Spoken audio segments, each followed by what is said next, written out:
Good day, everyone! We are the Group A from BSN Mathematics. I am Gernel Conti. I am Mariela Nagan. I am Ray Omar. I am Karil Terdi Sumipon. I am Harisa Asnaulaha. I am Jaira Jimenez. And now, we're gonna demonstrate to you the two recreational activities. Ang tawag sa larong ito ay coin relay. Simple lang ang mechanics ng larong ito. Una, gamit ang hindi liit na daliri sa kamay ay kailangang makuha ng magkapareha ang coin sa ibabaw ng lamesa o sa anumang surface na pinaglagyan nito. Kailangang mailipat nila ito sa kanilang kabilang hindi liit nang hindi nahuhulog.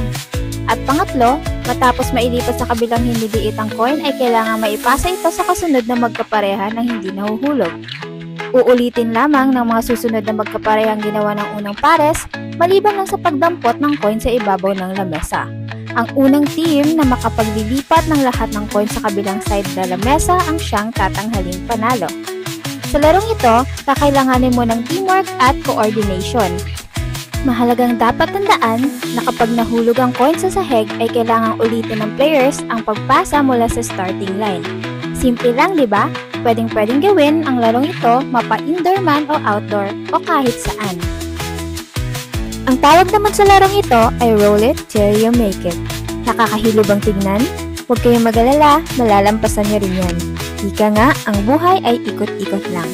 Mahabang tela lang ang kakailanganing tool para sa larong ito. Simple lang din ang mechanics ng game.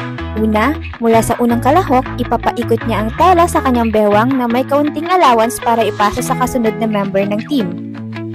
Pangalawa, lalapitan ng first player ang second player para ipasa ang tela. Pareho silang iikot para mabilis ang pagpasa ng tela o anumang diskarte ang kanilang pwedeng gawin para maipasa ang tela. Uulitin lang ng second player ang naunang ginawa nila ng first player hanggang sa maipasa ang tela sa lahat ng kanilang team member. At katulad din ng ibang mga laro, ang unang team na makakatapos ang siyang mananalo.